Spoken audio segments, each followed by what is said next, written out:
নমস্কার বন্ধুরা, আমি আমার চ্যানেলটিতে আপনাদের সকলকে স্বাগত জানিয়ে আজ আমি আপনাদের সামনে পরিবেশনা করতে চলেছি কবিগুরু রবীন্দ্রনাথ ঠাকুরের ছোট গল্প বলাই।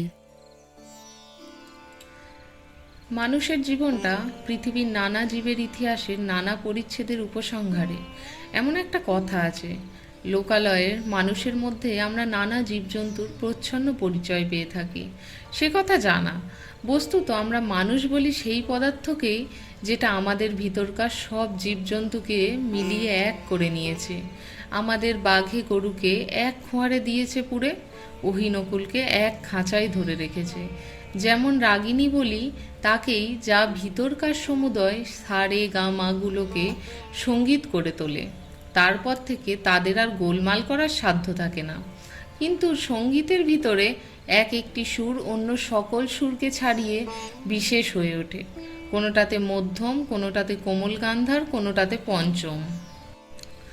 আমার ভাইপো বলাই, তার প্রকৃতিতে কেমন করে গাছপালার মূল সুরগুলোই হয়েছে প্রবল। ছেলেবেলা থেকে চুপচাপ চেয়ে চেয়ে দেখাই তার অভ্যেস, নড়ে চড়ে বেড়ানো নয়।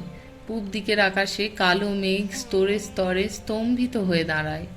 ওর সমস্ত মনটাতে ভিজে হাওয়া যেন শ্রাবণ অরণ্যের গন্ধ নিয়ে ঘনিয়ে ওঠে। ঝমঝম করে বৃষ্টি পড়ে, ওর সমস্ত গা যেন শুনতে পায় সেই বৃষ্টির শব্দ। ছাদের উপর বিকেল বেলাকার রোদ্দুর পড়ে আসে, গা খুলে বেরোয়, সমস্ত আকাশ থেকে যেন কি একটা সংগ্রহ করে নেয়। মাঘের শেষে আমের বোল ধরে, তার একটা নিবিড় আনন্দ জেগে ওঠে ওর রক্তের মধ্যে, একটা কিসের অব্যক্ত স্মৃতিতে। ফাল্গুনের পুষ্পিত শালবনের মতোই ওর অন্তর প্রকৃতিটা চারিদিকে বিস্তৃত হয়ে ওঠে, ভরে ওঠে, তাতে একটা ঘন রং লাগে। তখন ওর একলা বসে বসে আপন মনে কথা কইতে ইচ্ছা করে, যা কিছু গল্প শুনেছে সব নিয়ে জোড়া তারা দিয়ে। অতি পুরনো বটের কোটরে বাসা বেঁধে আছে যে একজোড়া অতি পুরনো পাখি, ব্যঙ্গমা ব্যঙ্গমী, তাদের গল্প। ওই ড্যাবা ড্যাবা চোখ মেলে সর্বদা তাকিয়ে থাকা ছেলেটা বেশি কথা কইতে পারে না, তাই ওকে মনে মনে অনেক বেশি ভাবতে হয়। ওকে একবার পাহাড়ে নিয়ে গিয়েছিলুম। আমাদের বাড়ির সামনে ঘন সবুজ ঘাস পাহাড়ের ঢাল বেয়ে নিচ পর্যন্ত নেমে গিয়েছে, সেইটি দেখে আর ওর মন ভারী খুশি হয়ে ওঠে। ঘাসের আস্তরণটা একটা স্থির পদার্থ তা ওর মনে হয় না। ওর বোধ হয় যেন এই ঘাসের পুঞ্জ একটা গড়িয়ে চলা খেলা, কেবলই গড়াচ্ছে। প্রায় তার সেই ঢালু বেয়ে ও নিজেও গড়াতো, সমস্ত দেহ দিয়ে ঘাস হয়ে উঠত।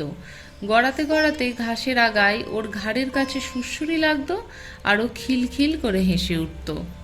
রাত্রে বৃষ্টির পরে প্রথম সকালে সামনের পাহাড়ের শিখর দিয়ে কাঁচা সোনা রঙের রোদ্দুর দেবদারু বনের উপরে এসে পড়ে। ও কাউকে না বলে আস্তে আস্তে গিয়ে দেবদারু বনের নিস্তব্ধ ছায়াতলে একলা অবাক হয়ে দাঁড়িয়ে থাকে। গা ছমছম করে। এই সব প্রকাণ্ড গাছের ভিতর মানুষ কেউ যেন দেখতেই পায় না। তারা কথা কয় না, কিন্তু সমস্তই যেন জানে। তারা সব যেন অনেক কালের দাদামশাই, এক যে ছিল রাজাদের আমলের। ওর ভাবে ভোলা চোখটা কেবল যে উপরের দিকেই তা নয়। অনেক সময় দেখেছি ও আমার বাগানে বেড়াচ্ছে মাটির দিকে কি খুঁজে খুঁজে। নতুন অঙ্কুরগুলোও তাদের কোঁকড়ানো মাথাটুকু নিয়ে আলোতে ফুটে উঠেছে। এই দেখতে তার ঔৎসুকের সীমা নেই। প্রতিদিন ঝুঁকে পড়ে পড়ে তাদেরকে যেন জিজ্ঞেস করে, তারপরে তারপরে তারপরে, আর ওরা চির অসমাপ্ত গল্প। সদ্য গজিয়ে ওঠা কচি কচি পাতা, তাদের সঙ্গে ওর কি যে একটা বয়স্য ভাব, তাও কেমন করে প্রকাশ করবে।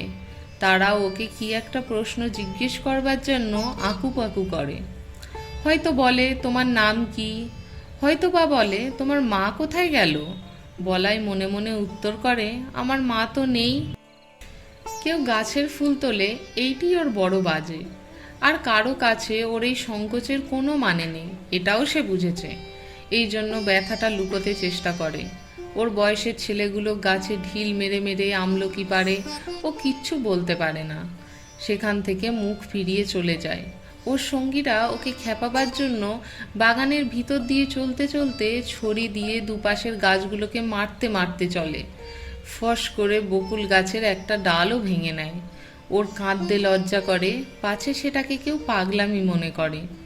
ওর সবচেয়ে বিপদের দিন যেদিন ঘাসিয়ারা ঘাস কাটতে আসে, কেননা ঘাসের ভিতরে ভিতরে ও প্রত্যহ দেখে দেখে বেরিয়েছে এত টুকুটুকু লতা, বেগুনি হলদে নামহারা ফুল, অতি ছোট ছোট মাঝে মাঝে কণ্টিকারি গাছ, আর নীল নীল ফুলের বুকে মাঝখানটিতে ছোট্ট একটুখানি সোনার খোঁটা। বেড়ার কাছে কাছে কোথাও বা কালমেঘের লতা, কোথাও বা অনন্তমূল, পাখিতে খাওয়া নিম ফলের বিচি পড়ে ছোট ছোট চারা বেরিয়েছে। কি সুন্দর তার পাতা! সমস্তই নিষ্ঠুর নিড়িনি দিয়ে নিড়িয়ে ফেলা হয়। তারা বাগানের শৌখিন গাছ নয়, তাই নালিশ শোনবার কেউ নেই। এক একদিন ওর কাকির কোলে এসে বসে তার গলা জড়িয়ে বলে, ওই ঘাসিয়ারাকে বলো না আমার ওই গাছগুলো যেন না কাটে। কাকি বলে, বলাই কি যে পাগলের মতো বকিস, ও যে সব জঙ্গল, সাপ না করলে চলবে কেন?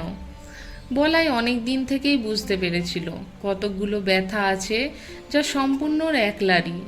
ওর চারিদিকের লোকের মধ্যে তার কোনো সাড়া নেই। এই ছেলের আসল বয়স সেই কোটি বৎসর আগেকার দিনে, যেদিন সমুদ্রের গর্ভ থেকে নতুন জাগা পঙ্কস্তরের মধ্যে পৃথিবীর ভাবী অরণ্য আপনার জন্মের প্রথম কন্দন উঠিয়েছে। সেদিন পশু নেই, পাখি নেই, জীবনের কলরব নেই, চারিদিকে পাথর আর পাক আর জল। কালের পথে সমস্ত জীবের অগ্রগামী গাছ সূর্যের দিকে জোর হাত তুলে বলেছে, আমি থাকবো, আমি বাঁচবো, আমি চিরপথিক, মৃত্যুর পর মৃত্যুর মধ্যে দিয়ে অন্তহীন প্রাণের বিকাশ তীর্থে যাত্রা করব।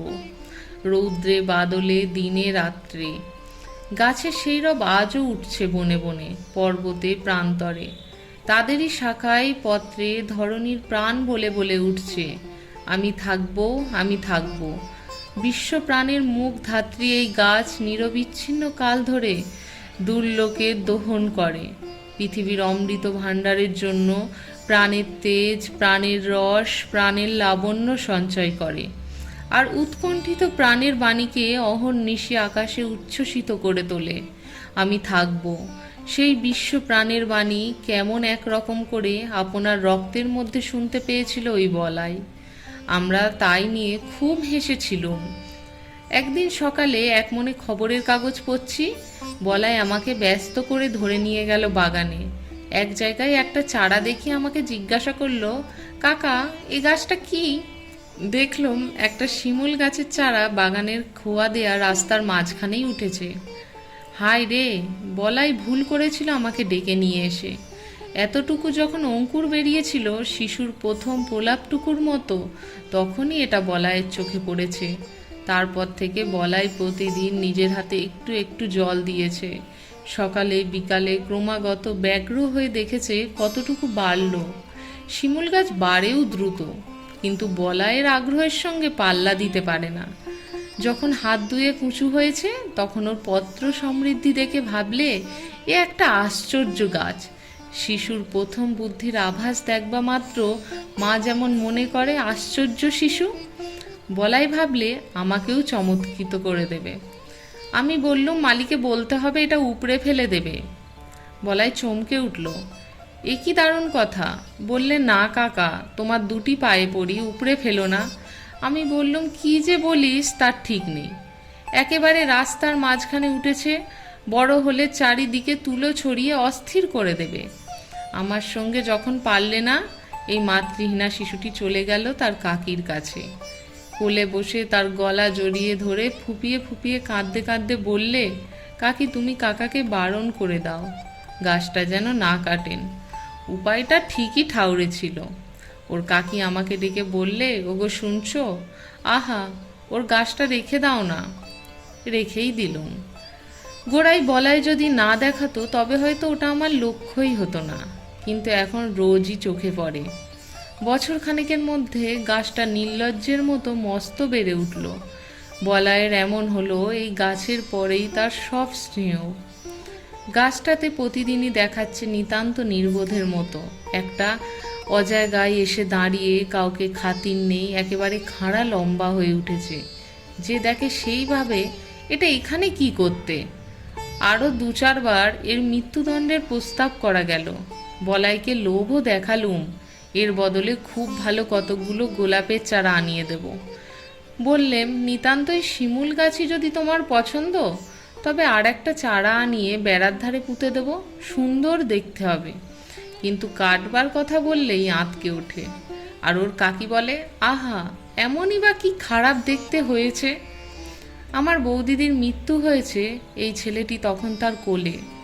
বোধ করি সেই শোকে দাদার খেয়াল হলো তিনি বিলেতে ইঞ্জিনিয়ারিং শিখাতে গেলেন। ছেলেটি আমার নিঃসন্তান ঘরে কাকির কোলেই মানুষ। বছর 10 পরে দাদা ফিরে এসে বলাইকে বিলাতি কায়দায় শিক্ষা দেবেন বলে প্রথমে নিয়ে গেলেন সিমলেই, তারপরে বিলেতে নিয়ে যাওয়ার কথা। কাঁদতে কাঁদতে কাকির কোল ছেড়ে বলাই চলে গেল, আমাদের ঘর হলো শূন্য। তারপরে 2 বছর যায়। ইতিমধ্যে বলাইয়ের কাকি গোপনে চোখের জল মোছেন, আর বলাইয়ের শূন্য শোবার ঘরে গিয়ে তার ছেঁড়া এক পাটি জুতো, তার রাবারের ফাটা গোলা আর জানোয়ারের গল্পওয়ালা ছবির বই নাড়েন চাড়েন। এতদিনে এইসব চিহ্নকে ছাড়িয়ে গিয়ে বলাই অনেক বড় হয়ে উঠেছে, এই কথা বসে বসেই চিন্তা করেন। কোনো এক সময় দেখলুম লক্ষ্মী ছাড়া শিমুল গাছটার বড় বার বেড়েছে, এত দূর অসঙ্গত হয়ে উঠেছে যে আর প্রশ্রয় দেয়া চলে না। এক সময় দিলুম তাকে কেটে। এমন সময় সিমলে থেকে বলাই তার কাকিকে একটা চিঠি পাঠালে, কাকি, আমার সেই শিমুল গাছের একটা ফটোগ্রাফি পাঠিয়ে দিও। বিলেতে যাবার পূর্বে একবার আমাদের কাছে আসবার কথা ছিল, সে আর হলো না। তাই বলাই তার বন্ধুর ছবি নিয়ে যেতে চাইল। তার কাকি আমাকে ডেকে বললেন, ওগো শুনছো, একজন ফটোগ্রাফারওয়ালাকে ডেকে আনো তো। জিজ্ঞেস করলাম কেন? বলাইয়ের কাঁচা হাতের লেখা চিঠি আমাকে দেখতে দিলেন। আমি বললেন, সে গাছ তো কাটা হয়ে গিয়েছে। বলাইয়ের কাকি 2 দিন অন্ন গ্রহণ করলেন না, আর অনেক দিন পর্যন্ত আমার সঙ্গে একটি কথাও কননি। বলাইয়ের বাবা ওকে তার কোলের থেকে নিয়ে চলে গেল, সে যেন নাড়ি ছিঁড়ে। আর ওর কাকা তার বলাইয়ের ভালোবাসার গাছটিকে চিরকালের মতো সরিয়ে দিলে, তাতে ওর যেন সমস্ত সংসারকে বাজল, তার বুকের মধ্যে ক্ষত করে দিলে। এই গাছ ছিল তার বলাইয়েরই প্রতিরূপ, তার প্রাণের দোসর। আজ আমি আপনাদের সামনে পরিবেশনা করলাম কবিগুরু রবীন্দ্রনাথ ঠাকুরের ছোট গল্প বলাই। ভালো লাগলে একটি লাইক করে দেবেন। সবাই ভালো থাকবেন, সুস্থ থাকবেন।